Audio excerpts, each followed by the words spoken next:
Yo rwaro ya vhutahe tshifhinga tsha mbekanyamushumo ya Maambiwa tsho swika mbekanyamushumo ntswa nṋe ndi Tshanduko Ligegevha athi ndothe ndo takala nga maanḓa na musi ngauri ndi na mukolo wa Themeli ane u ḓo ḓi ṱalutshedza zwo uri ene ndi enenyi ende zwo uri vhathu vha koloi vha thoma nga u tou losha u sumbedza zwo uri mini vha na mikhwa. Ndi madekwana nṋe nga dzina ndi pfi Ally Themeli ri khou vha ṱanganedza fhano nḓuni dza khasho kha Maambiwa ndi tshi ri nga ri dzedze roṱhe. Matsina musi zwa bvela phanḓa mbekanyamushumo yashu ri tama u ḓivhadza uri hu na mbudziso ine ya vha uri ro no i vhea nge kha Facebook. Ally ina mbudziso iri mini? Fhungo ndi ḽeḽia ḽine ḽa khou ri nyalelwa shandu ri kha vhaṱaleli vhashu vhone vha ri mini nga u thudzelwa thungo ha khumbelo ya tshihaḓu ya dokotela Vho Nandipha Magudumane nga khothe khulwane ya Bloemfontein. Hevho Magudumane vha vha vha tshi khou gwa uri khothe i khwaṱhisedze uri u fariwa havho kha ḽa Tanzania zwo vha zwi siho mulayoni. Vha songo tata na luthihi u davhidzana na riṋe ri a wanala kha Facebook kha seṱari ḽashu na kha Twitter ndi SABC Mafhungo. Hafho ndi hune vha ḓo ri vhudza uri vhone vha ri mini nga fhungo iḽi kana vha nga ri kwama kha 078 459 1516 nomboro hafho ndi 078 459 1516.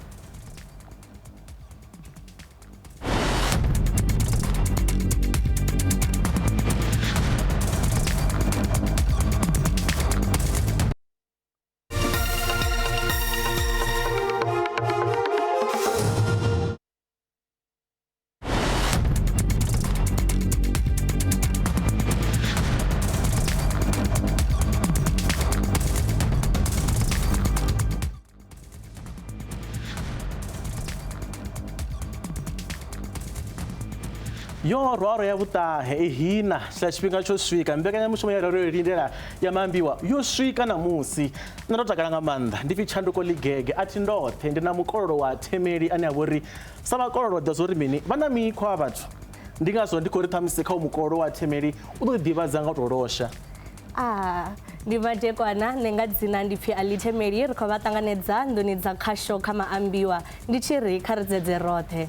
Matsina musi ḓo bvela phanḓa a vha ri vha ṱalutshedza nga mbekanyamushumo ya Maambiwa uri ri tama u pfha uri vhone vha ri mini haningei hayani fhedzi zwa zwino Ally ḓo ri ṱalutshedza uri mbudziso yashu ya namusi i ri mini. Mbudziso ndi heiḽa shandu ine ya khou ri nyanyula vhukuma uri vhaṱaleli vhashu vha ri mini nga u thudzelwa thungo ha khumbelo ya tshihaḓu ya vho dokotela Vho Nandipha Magudumane nga khothe khulwane ya Bloemfontein. Hevho Magudumane vha ri vha tshi khou gwa uri khothe i khwaṱhisedze uri u fariwa havho kha ḽa Tanzania zwo vha zwi siho mulayoni. Ndi zwone Ally fhedzi vha songo pfa vha tshi tata na luthihi vha tshipiḓa tsha mbekanyamushumo iyi vha songo hangwa uri kha Facebook na kha Twitter ri a wanala SABC Mafhungo vha swika hafhaḽani vha ri ṱalutshedza uri vhone vha ri mini nga fhungo iḽi kana vha nga ri founela kha 078 459 1516 nomboro hafhu Ally ndi 078 459 1516.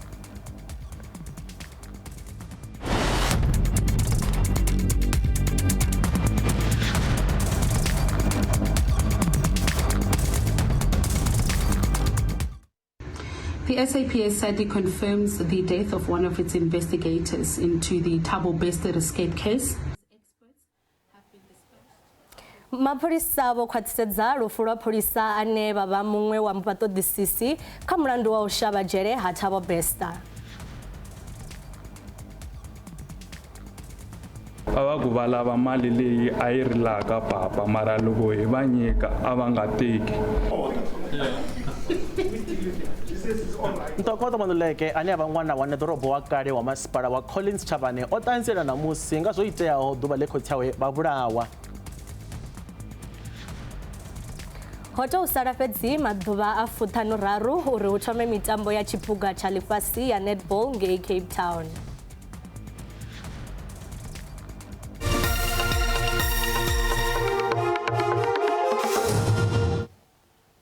Minista wa kale wa muhasho wa zwa fulufulu Vho Tina Joe Peterson vho lovha.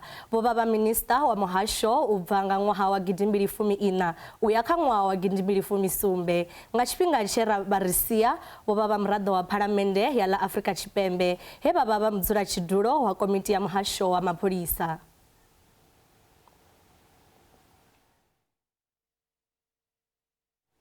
On is a loss to the African National Congress. A very, very great loss. As an NEC member, was the chairperson of the Portfolio Committee on Police, as a former minister on many portfolios, including energy, and a very vibrant leader who was also vying to be the deputy president of the ANC Women's League as they are going for a conference. Death, oh God, what has happened? I have no words really to describe the loss, but let the family get comfort from the only one who is the creator.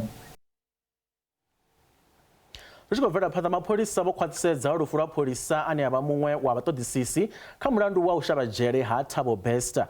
Pholisa avho vho shuma tshipholisani lwa miṅwaha ya 31 vha ita na u vha muhulwane wa mapholisa vha shumanaho na milandu yo tou dzudzanyiwaho fhaḽa vunḓuni ḽa Free State. Mukhomishinari wa mapholisa vho Fani Masemula vho ṱalusa pholisa avha sa muthu we a vha o ḓifunga kha mushumo wavho. Muambeli wa mapholisa vho Athlenda Mathe vha ṱalutshedza. The SAPS sadly confirms the death of one of its investigators into the Tambo Bester escape case. Circumstances surrounding the death of the senior officer, who is also the head of organized crime in the Free State, remains a subject of a police investigation. We can confirm that in-house employee health and wellness experts have been dispatched to provide psychosocial services to the family and colleagues of the deceased member. The National Commissioner of the South African Police Service, General Fani Masemula, has sent his condolences to the family of the deceased. He has described the detective as a hardworking, loyal, and dedicated member with over 31 years of service. Over the years, this member has proven himself to be a highly skilled detective with a wealth of knowledge and experience in crime detection. His departure will indeed leave a void in the SAPS detective environment. Richika ḓivha kha ḽeneḽo fhungo ramafhungo washu Criselda Lewis we a vha fhaḽa Bloemfontein nga masiari he a vha hu na tsengo ya dokotela vho Nandipha Magudumane u a ṱalutshedza. I am live at the scene of where that tragic incident had taken place. In that report that you just gave, the police are indicating that they're still investigating the circumstances surrounding the death of one of the investigators in the Tambo Bester escape saga. But, you know, sources are telling us at this stage, as well as people that were in this area and close to here, who we'll speak to in just a moment, and we will keep them anonymous.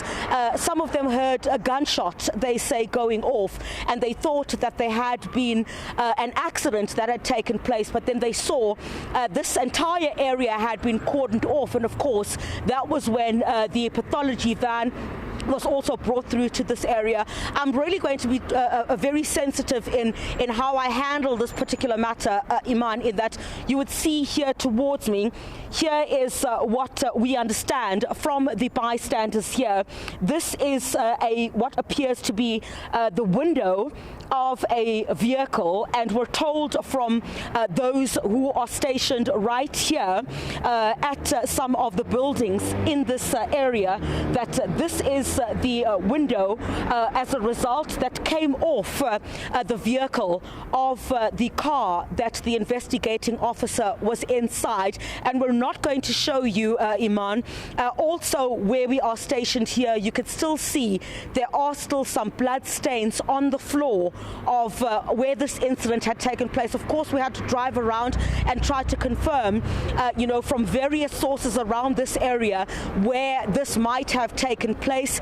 We understand that the police officer, or the investigating officer, who has now since passed on, was inside court this morning when that judgment was being handed down. So this certainly does put a twist in this particular matter, Iman.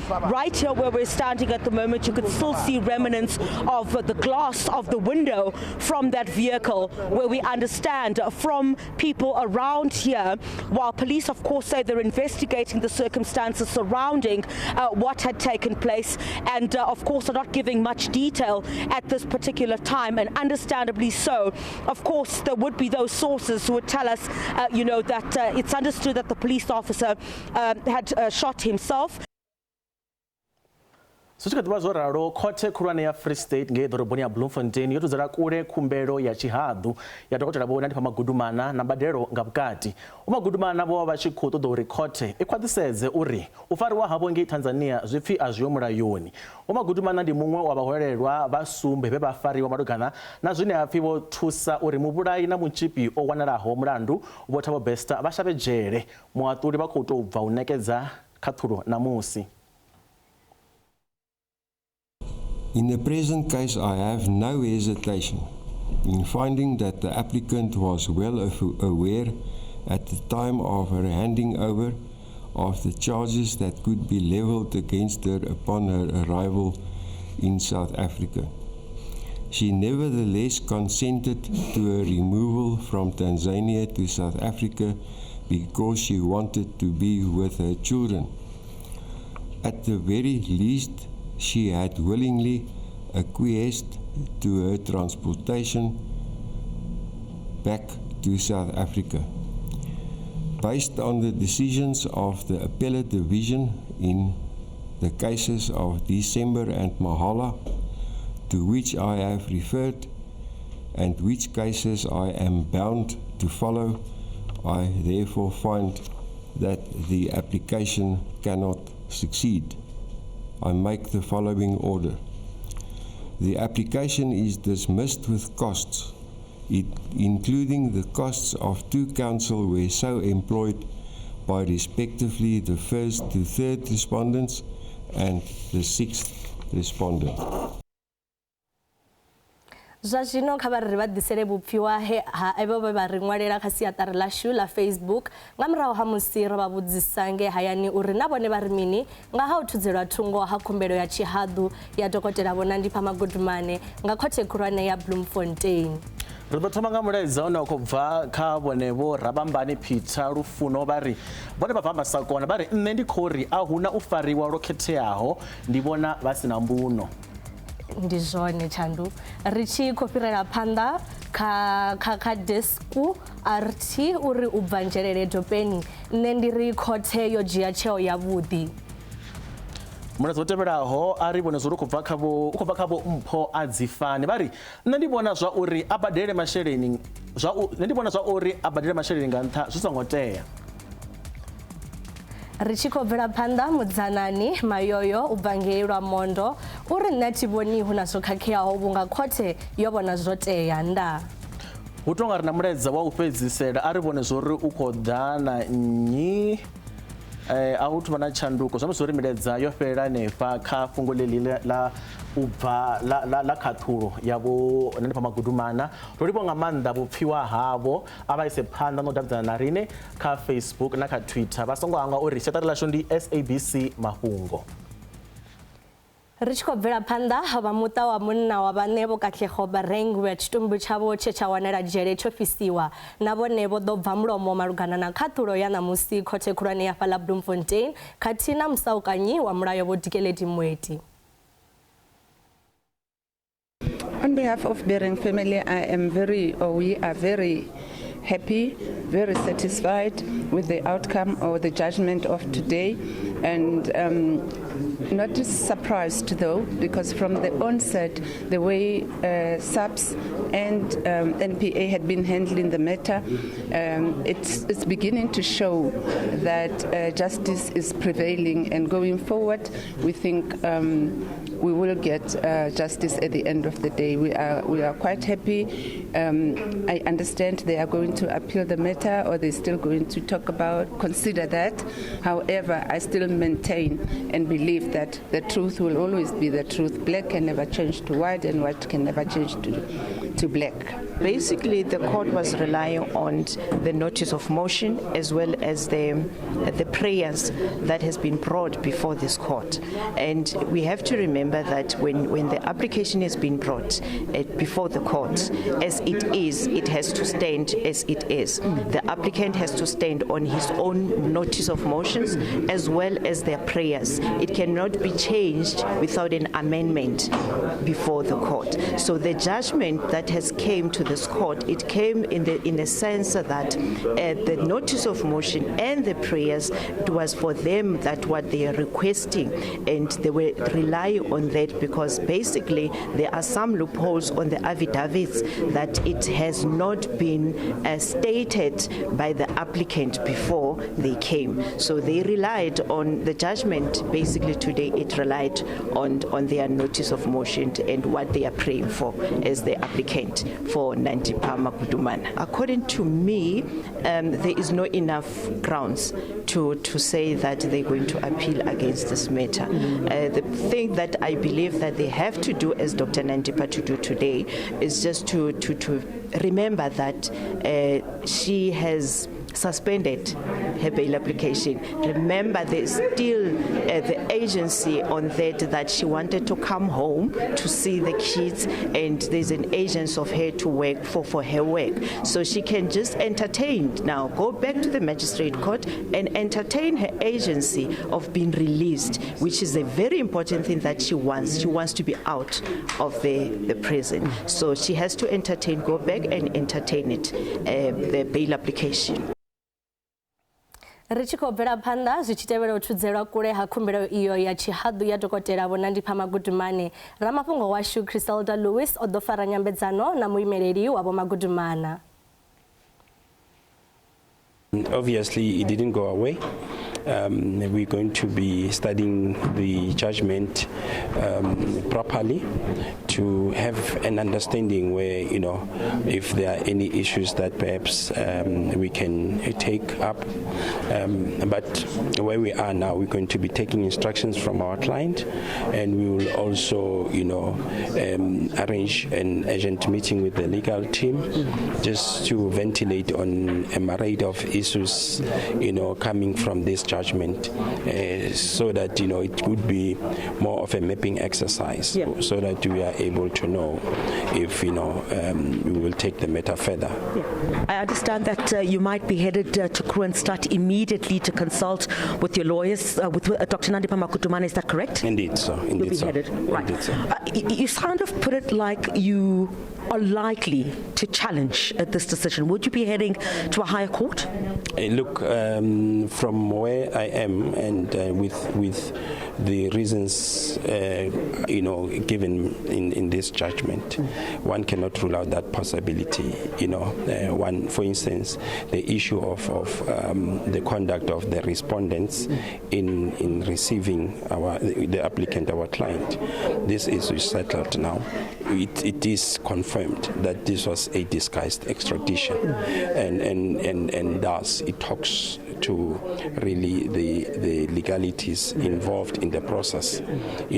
So there is one issue that the court actually mentioned, which swayed the court to dismiss the application, which is an issue of consent.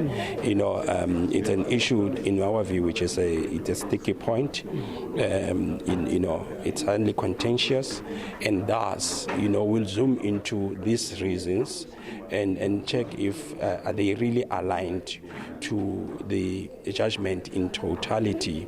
Did such perceived consent really warrant the dismissal of the application? So these are the a conglomeration of factors that we'll take into account in really mapping the way forward, whether we take the matter to the higher court or but where we are now is to take instructions from our client, and followed by an ad hoc meeting with the legal team to ventilate on the issues.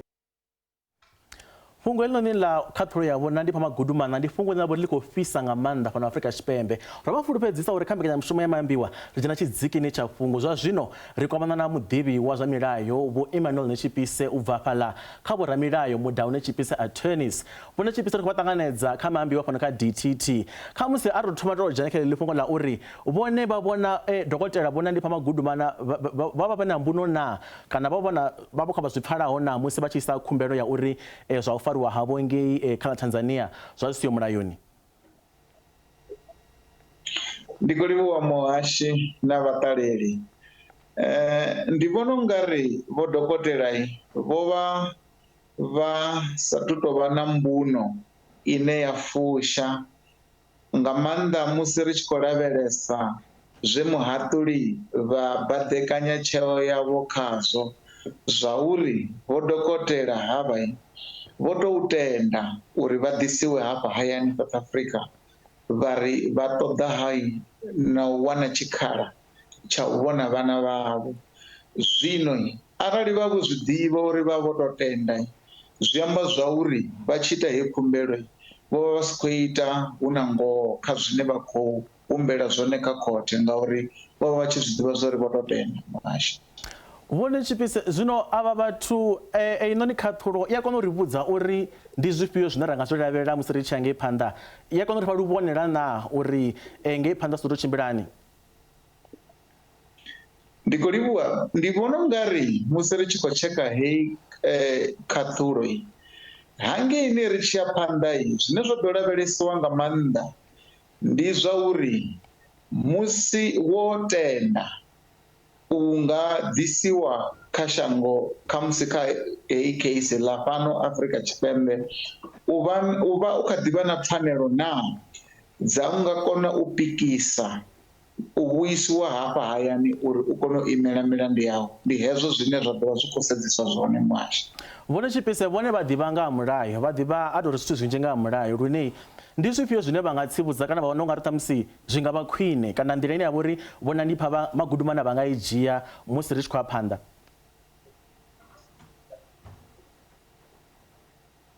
Ndi vhona ungari vha nga lavhelesa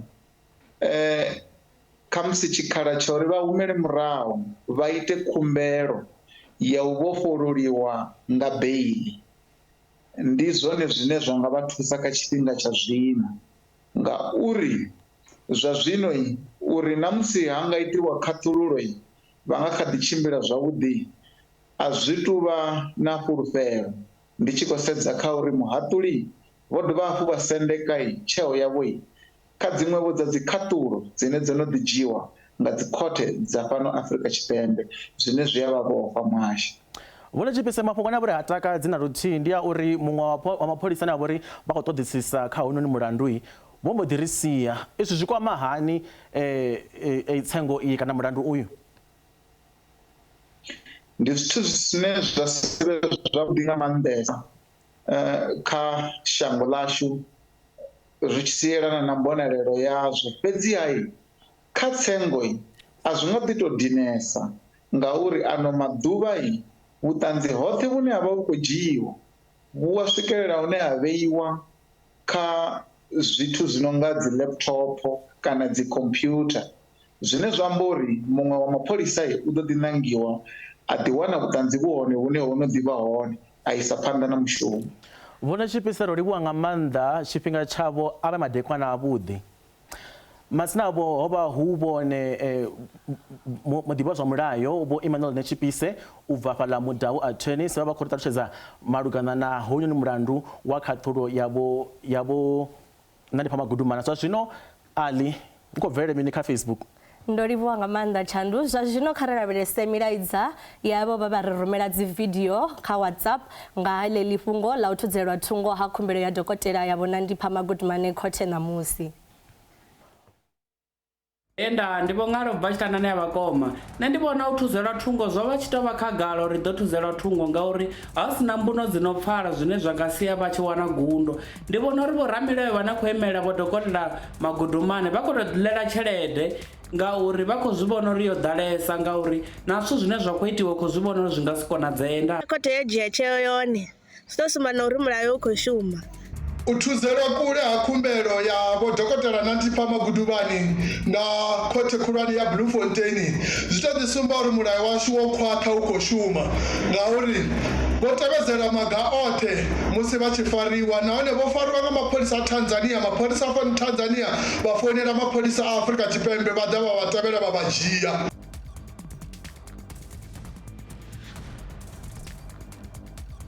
Mafhungo a kha ḓivha manzhi ri tshi vhuya maragani ri ḓo vha ḓisela nyambedzano yashu na MEC wa zwa mutakalo vunḓuni ḽa Limpopo Dokotela Vho Phophi Ramathuba nga vhulwadze ha mphigela.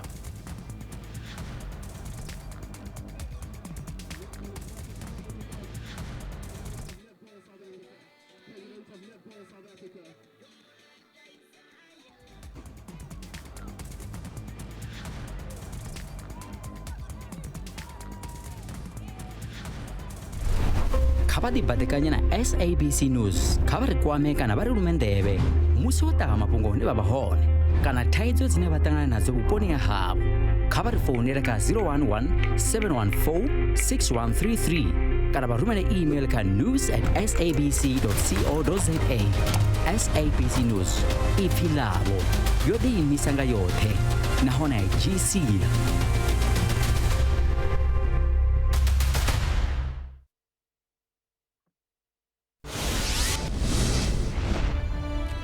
Vhatendi vha sevhele ndo vha farela mafhungo maswa. SABC i vha ḓisela mbekanyamushumo ntswa ya Maambiwa. Hafha ri vinyungula na u vhina ṱhoho dza mafhungo ri tshi dzhena tshitsikini tsha fhungo. Vha ri u pfa a hu pfhelwi vha songo ṱahela ri tshi vha ḓisela nyambedzano na madendele. Fhedzi fhano hu pfuwa vhone muṱaleli washu nga zwenezwo. Kha ri dzedze nga Musumbuluwo na Lavhutanu u bva kha awara ya vhuṱahe u swikela kha awara ya vhufumi madekwana. Ri khou dovha hafhu vha ṱanganedza kha Maambiwa fhano kha DTT. Ri tshi khou bvela phanḓa maṅwe mafhungo e ra vha ḓisela one madekwana a ḓuvha ḽa ṋamusi ndi a lufu lwa pholisa ane a vha muṅwe wa vhaṱoḓisisi kha mulandu wa u shavha dzhele ha Tambo Besta. Pholisa evho vho shuma tshipholisani lwa miṅwaha ya 30 he vha ita na u vha muhulwane wa mapholisa vha shumanaho na milandu yo tou dzudzanyiwaho fhaḽa vunḓuni ḽa Free State. Muhasho wa mutakalo u khou ita khuwelelo kha vhathu vhane vha vha na tsumbadwadze dza mphigela uri vha dalele kiliniki ya tsini uri vha ite ngoma madzula wo vhavha u thivhela u lwala lwo kalulaho. Vha tshiimiswa tsha lushaka tsha malwadze a phirela vho sumbedza u vhilaedzwa nga u gonya tshivhalo tsha vhathu vho kavhiwaho nga tshitzhili tsha mphigela kha mavundu a rathi kha ṱahe. Vha NICD vho ita ngafhadzo kha vhathu vhane vha vha na vhalwadze a tshifhinga tshilapfu uri vha tea u ḓilonda vhukuma. It is the winter season and we do normally see influenza every year at this time. But I think what is concerning is that the transmission of influenza is right now at a high level. And what that tells us is that there's really a lot of flu around compared to previous years. The spike was detected in 6 of the 9 provinces, but our message goes across the country without focusing on the 6 provinces. We say anyone who experiences the symptoms of a flu, please don't waste time, present yourself to the nearest health facility so that healthcare workers can be able to give, observe you and assist you accordingly, because we say early diagnosis, early detection save lives. Nyambedzano fhano kha Maambiwa a dzi fheli u isa phanḓa na iḽi fhungo zwa zwino ri na MEC wa zwa mutakalo vunḓuni ḽa Limpopo vho Phophi Ramathuba. Vho Ramathuba ri khou vha ṱanganedza kha Maambiwa fhano kha DTT. Ndi madekwana na vhaṱaleli vhoṱhe na u livhuwa tshifhinga tshe vha ri ṋea tshone. Vho Ramathuba vha muhasho wa mutakalo vha khou ri ho gonya tshivhalo tsha vhathu vho kavhiwaho nga tshitzhili tsho vhangwaho nga mphigela. Izwi ndi zwone na uri arali uri ndi zwone zwi khou vhangwa ngani? Ndi zwone tshivhalo tsha vhathu vhane vha khou kavhiwa nga vhulwadze ha mphigela kana flu kana cold. Ri khou vhona tshi khou gonya tshi tshiya. Tsha u thoma ri fanela u zwi ḓivha uri tshifhinga tshiṅwe na tshiṅwe musi ri tshi approacha vhuria hu vha na vhathu vhane vha vha vha tshi khou fariwa nga duda kana nga vhulwadze nga phepho. Tsha vhuvhili nṋe ri tshiṅwe tshithu tshine ra vha ri tshi khou sedza ri khou vhona uri miṅwaha heiḽa miṅwe yo fhiraho ngauri ho vha hu na hezwiḽani zwa uri vhathu vho ḓowela u ambara dzi mask, wo vha u tshi wana uri vhulwadze ha duda a vhu koni u fhirela u bva kha muṅwe muthu u tshi ya kha muṅwe. Fhedzi zwa zwino musi vhathu vho no litsha zwa u ambara dzi mask zwi nga u nga ri ndi zwiḽa vhulwadze vhu tshi khou hulela vhu tshi ya nṱha ngauri vhu kone u fhirela u bva kha muṅwe muthu. Arali muṅwe a tou etsemula muṅwe a tsini nawo vhu a swika hune ha kone u mu fara. So tshivhangwa i ngavha uri hu na yeneyo outbreak ya vhulwadze hovhu ha mphigela ine ra khou i vhona i kha shango ḽa Afrika Tshipembe na kha vunḓu ḽeneḽi ḽashu ḽa Limpopo. Vho Ramathuba, mphigela wa ṋaṅwaha wa vhuria no nga u tonga ho to fhambana nyana na ṅwaha wo fhiraho. Vhathu vhanzhi vha khou ri vhudza uri mini hu khou vhavha vhukuma lune phambano ya vhukati ha mphigela wa ṋaṅwaha na wa kale ndi ifhio? sa zwine ra vha ri khou sumbedza zwone phambano ndi yeneyo ya uri ndi vhathu vhanzhisa vhane vha khou swika hune vha khou kavhiwa u swika zwino a ri thu ḓivha uri ndi type ifhio ya influenza tshiṅwe hafhu miṅwaha heyi yo fhiraho na ṅwaha wonoyu wo fhiraho ro vha ri kha fulo ḽeneḽi ḽa u hayela vhathu kha hovhu vhulwadze ha mphigela kana flu mara ri tshi sedza kha ṅwaha hoyu wa na ṅwaha ro swika hune sa vunḓu ra renga dzi vaccine dzi no swika 110,000 dzine ro vha ri tshi khou tevhelela nga maanḓa vhathu vhane vha kha riski vhana vhaṱuku vhafumakadzi vha vhaimana vhathu vha re na malwadze ene a dzi swigiri malwadze a dzi cancer na dwadze ḽeneḽi ḽa HIV kha hedzo 73,785 dzo kona u swika hune dza shumisiwa fhedzi hu na vhaṅwe vhane a vho ngo kona u swika hune vha hayeliwa zwino zwenezwo ri tshi sedza mbalo dza vhathu vhe ra vha hayela dzine a ri khou tou fushea zwi nga vha zwi zwone zwine zwa khou ita uri na mphigela u ḓi wane wo kalulesa u fhirisa miṅwaha heyi ra vha ri tshi khou ita zwo hayela ngori vha ḓo humbula uri before ri tshi vha na vhulwadze ha covid ro vha ri tshi ita uri tshifhinga tshiṅwe na tshiṅwe ṅwedzi hoyu u tshi swika wa duda ri thome u hayela vhathu Vhora Mathuba kanzhi ara muthu a nga tou hoṱola u tshi dzhiela fhasi u sokou ri a zwi dini ndi khou sokou hoṱola fhedzi vhundeme ha uri muthu a dzhiele vhulwadze ha mphigela nṱha ndi vhufhio vhundeme ha uri muthu a pfhe hezwi a tshi ri o hoṱola a ḓi wane o ya kiḽiniki yo ṱolisa ndi vhufhio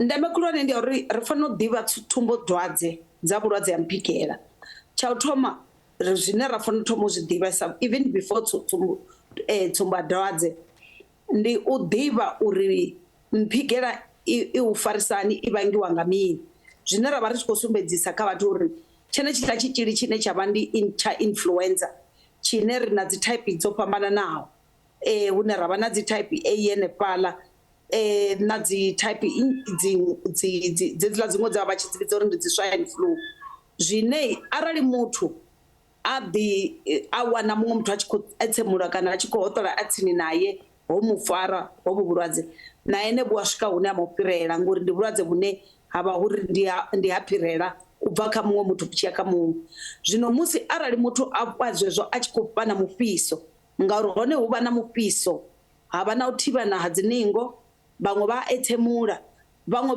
vha hoṱola mara a si vhoṱhe vhane vha swika hune vha hoṱola zwino zwithu zwa vhuṱhogwa ndi zwa uri kha ri endele kiḽiniki yashu ya tsini vha kone u swika hune vha ri thuse kanzhi ri tshi khou ilafha hovhu vhulwadze ha mphigela ri vha ri tshi khou sedza u ilafha zwenezwi zwa musi ningo dza muthu zwezwi dzi tshi khou kundelwa u fema a tshi wana ana congestion kha dziningo a tshi wana arali hu na vhono hoṱola vha tshi khou hoṱola na mufhiso u tshi vha hone mara fhedzi na zwithu zwine muthu ene muṋe a nga kona u zwi ita ri vha ri khou encourage uri vhathu kha vha nwe dzi vitamin C ngauri vitamin C yo wanala uri i a kona u swika hune ya lwa na tshitzhili nga u thusa masole ya muvhili wone hune uri a kone u ḓo lwa na itshi tshitzhili so ndi zwone zwiṅwe zwithu zwine ra nga vha ri tshi khou zwi shumisa mara tsha vhuṱhogwa ndi tsha uri vhulwadze ha mphigela a vhu kona u fhola nga musi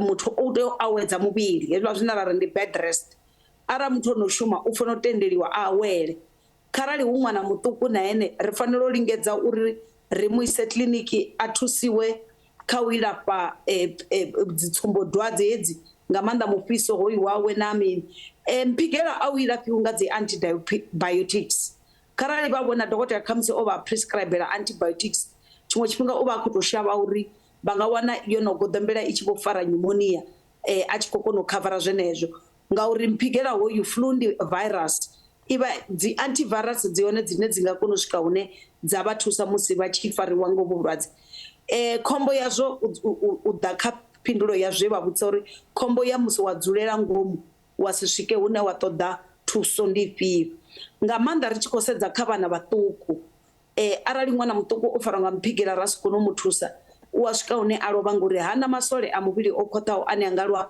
na tshitzhili hetshiḽani tsha influenza a tshipenya. Kharali khou amba nga mukegulu ane kana mukala wa above 65 ono aluwa ha tshena masole a muvhili a nonga a muthu muswa.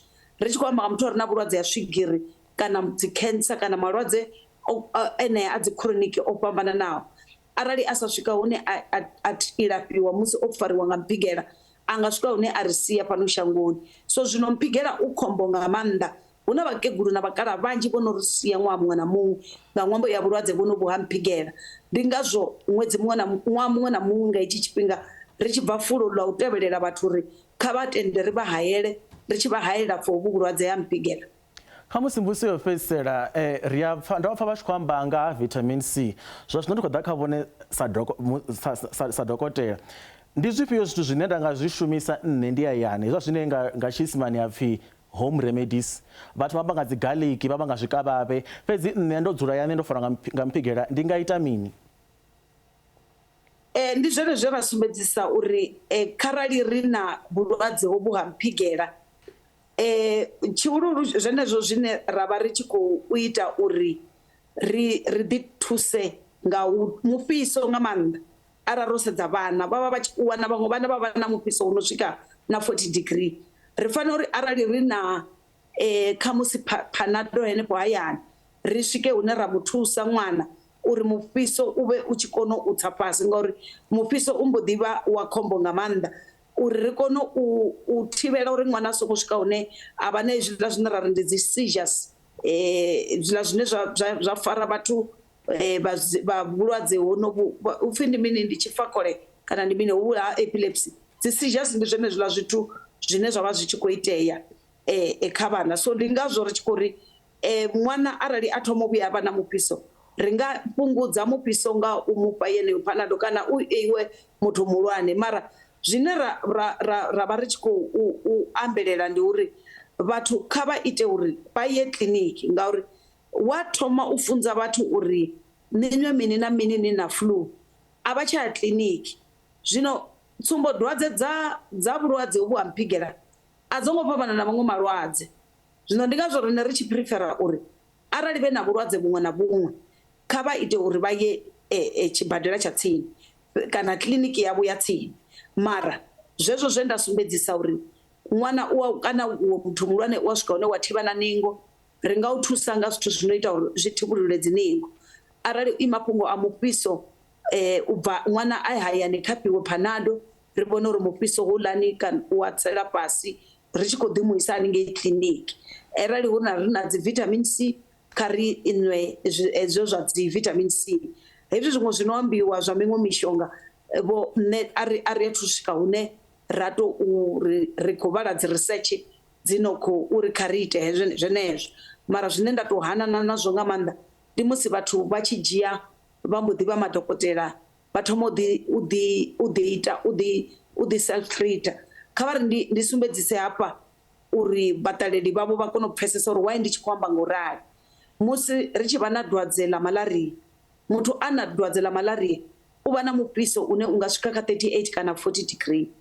Muthu arali e na vhulwadze ha malaria u a reṅwa nga ṱhoho, muvhili hoyu u a vhavha, dzi joint hedzi dzi a vhavha, vhaṅwe vha hone no u ṱanza tshiṅwe tshifhinga vha swika hone o ṱanza. Hezwo zwithu zwi a itea na kha muthu a re na vhulwadze ha mphigela. Hu tou fhambana fhedzi uri vhaṅwe vha hoṱola kha mphigela, vhaṅwe kha malaria vha si hoṱole, fhedzi hu na vha mphigela vhane u a vha fara mphigela a si hoṱole na luthihi.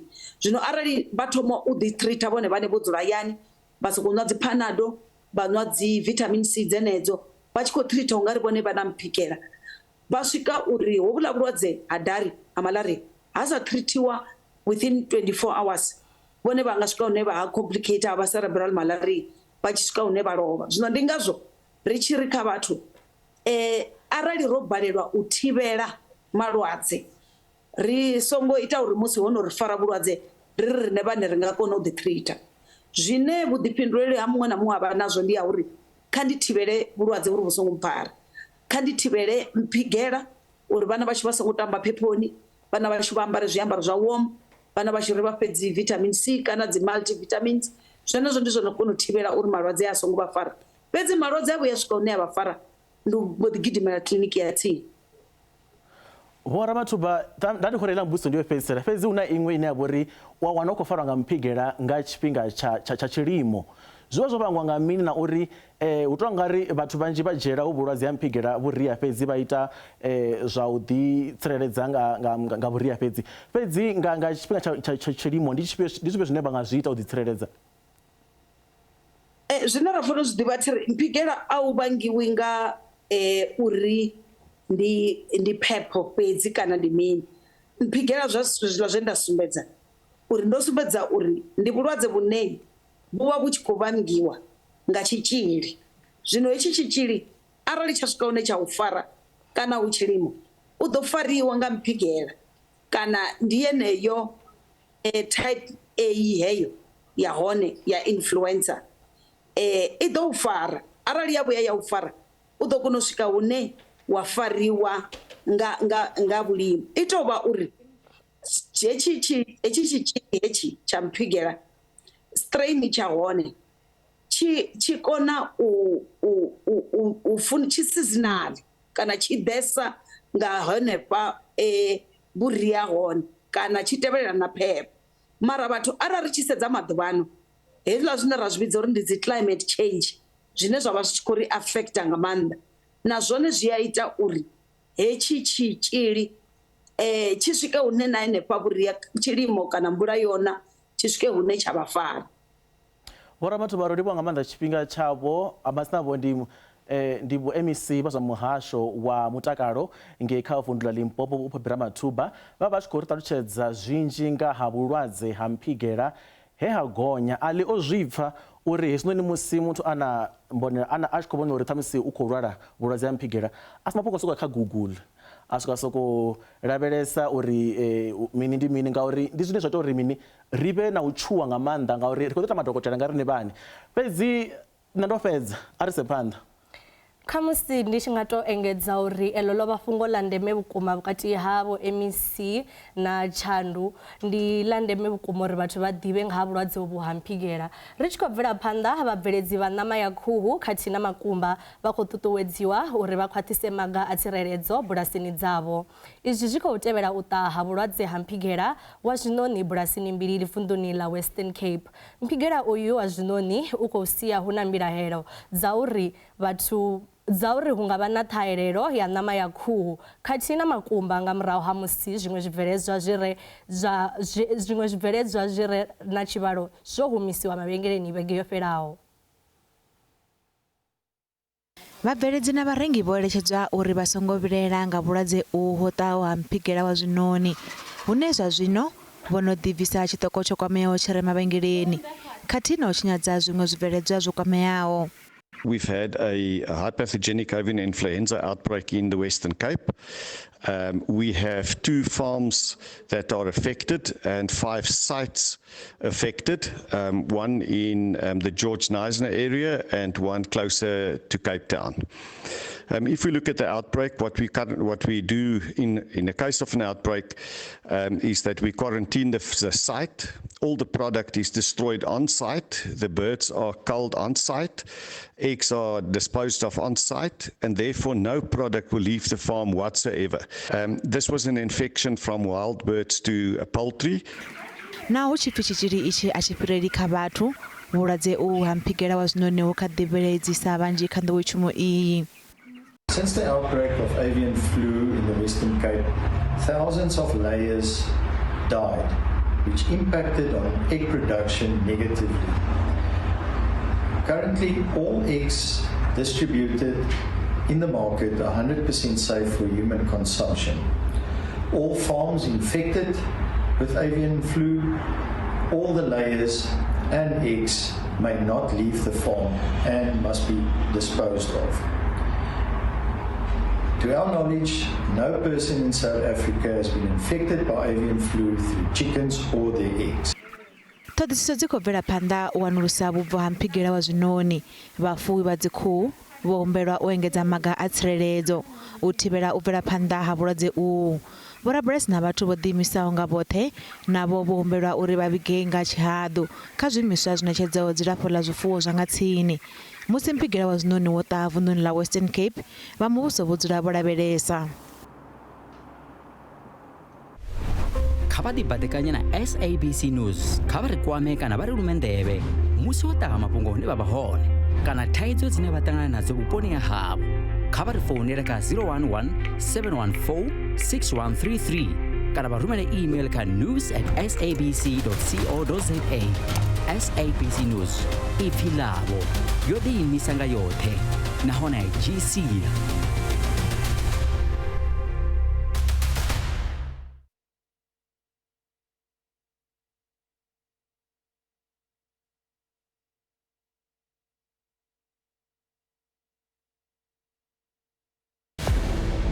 Hezwi ndi zwifhinga zwavhuḓi zwi takadzaho kha mbekanyamushumo yashu ya zwa maramani. Ri ḓo vha ri khou vha ḓisela mafhungo oṱhe o dziaho nga nḓila yo khetheaho ri sa khou sia tombo nṱha ha ḽiṅwe. Nṋe ndo ḓa uri ri takule ino mbekanyamushumo yashu ya zwa maramani ri ise maṱhakheni maswa. Ri ḓo vha ri tshi khou vha ḓisela mafhungo oṱhe a ndeme a kwama u vhonesa lushaka. Hafha ri ḓo vha vhudzisela mbudziso dzoṱhe dzi konḓaho uri vhone vha kone u sala vho wana ngoho na phindulo dzoṱhe. Ndi nṋe ndi vhuya fhima ṱhoḓe kha ri vhe roṱhe malavhuraru madekwana a bva kha awara ya malo kha SABC 2 DTT na kha SABC Plus. Hei no mbekanyamushumo iyi a si yo ṱahela.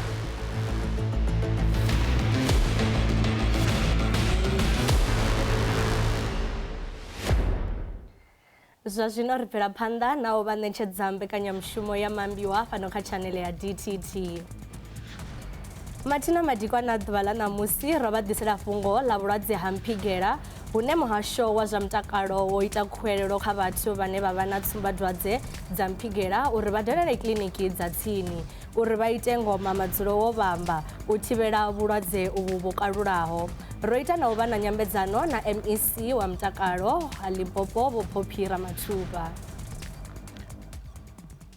Kha vha ri vha humbudze nga fhungo ḽa lufu lwa minista wa kale wa zwa muhasho wa zwa fulufulu Vho Joe Peterson vho vha vhe minista wa muhasho uyo u bva nga ṅwaha wa 2014 uya nga ṅwaha wa 2017 nga tshifhinga tshe vha ri sia vho vha muraḓo wa phalamennde ya ḽa Afrika Tshipembe he vha vhe mudzulatshidulo wa komiti ya muhasho wa mapholisa muraḓo ya phalamennde vho ṱahisa maipfi a ndiliso. She was a dedicated chairperson for the Portfolio Committee on Police.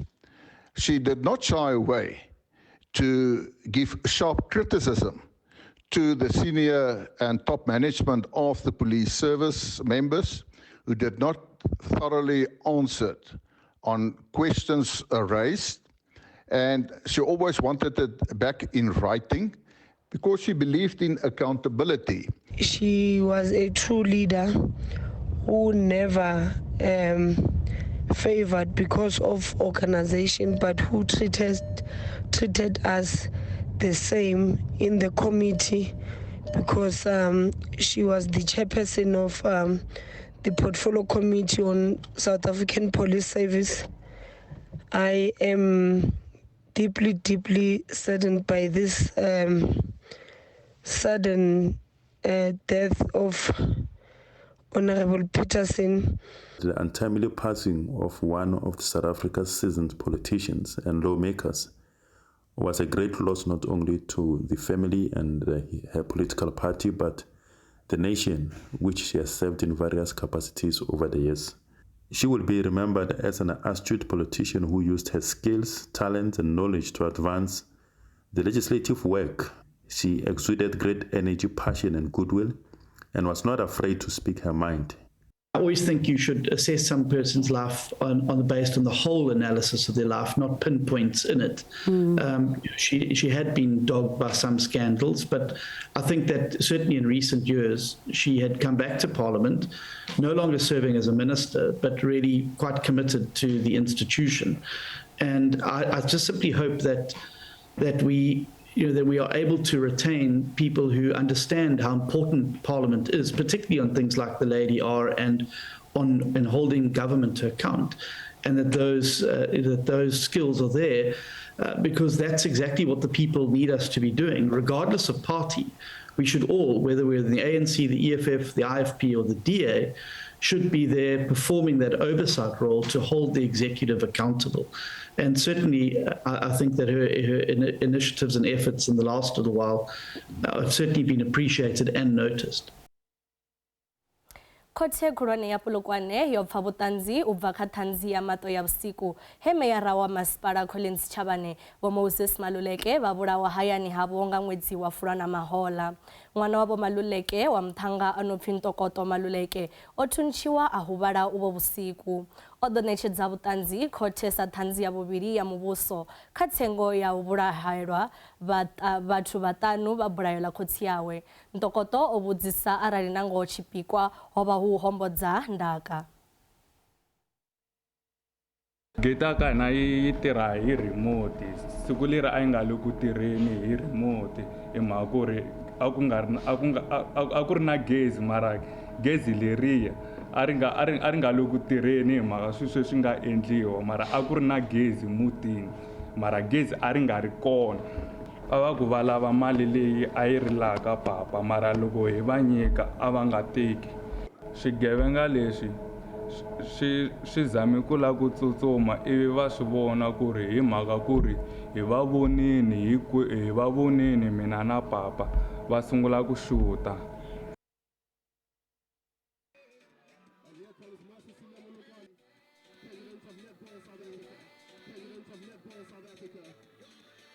Cape Town.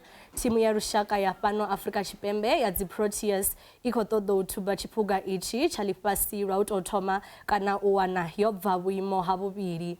Muṅwe wa vhagudiswa wa thimu iyi Vho Wena Botha vha ri u bva kha tshiimo tsha vhuḓi ha mivhili ya vhatambi zwi ḓo vha zwa ndeme mitambo iyi ya tshiphuga tsha ḽifhasi. Vho Botha vha ri tshipikwa tshavho ndi u ita uri vhatambi vhavho vha vhe na mivhili ine ya vha kha tshiimo tsha nṱhesa kha tournament iyi.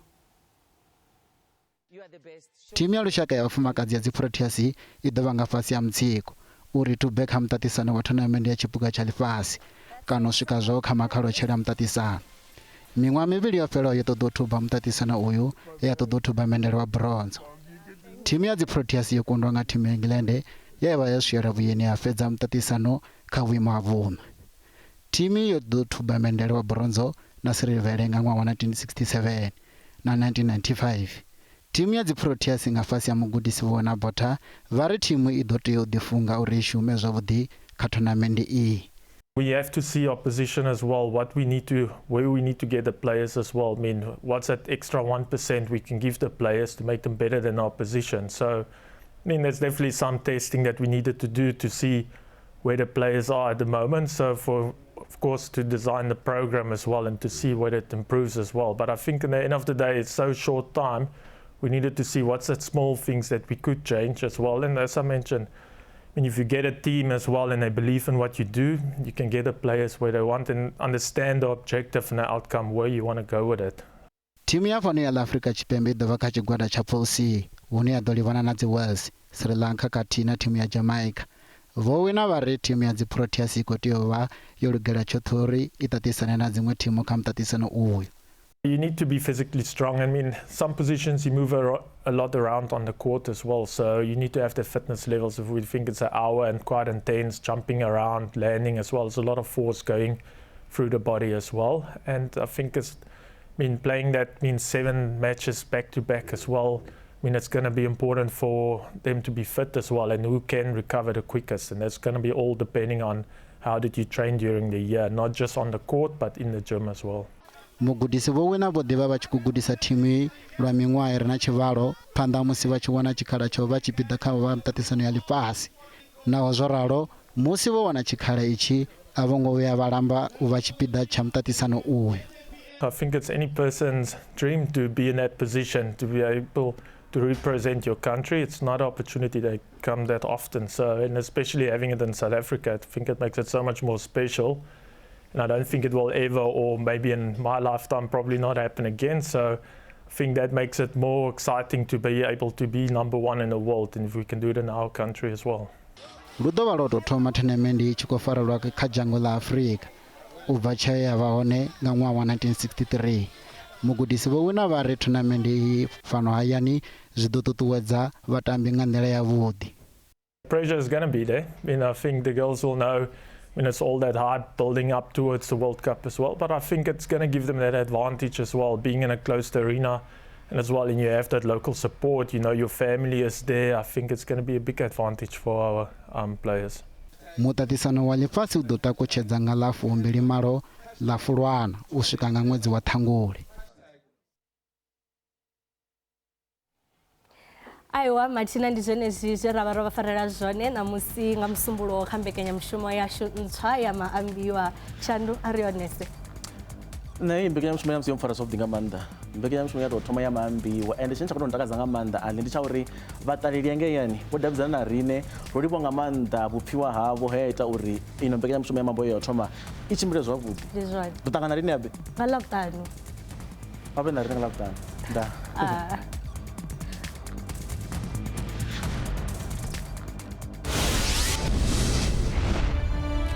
Vhatendi vha sevhele ndo vha farela mafhungo maswa. SABC i vha ḓisela mbekanyamushumo ntswa ya Maambiwa. Hafha ri vinyungula na u vhina ṱhoho dza mafhungo ri tshi dzhena tshidzikini tsha fhungo. Vha ri u pfa a hu pfhelwi vha songo ṱahela ri tshi vha ḓisela nyambedzano na madendele. Fhedzi fhano hu pfuwa vhone muṱaleli washu nga zwenezwo. Kha ri dzedze nga Musumbuluwo na Lavhutanu u bva kha awara ya vhuṱahe u swikela kha awara ya vhufumi madekwana.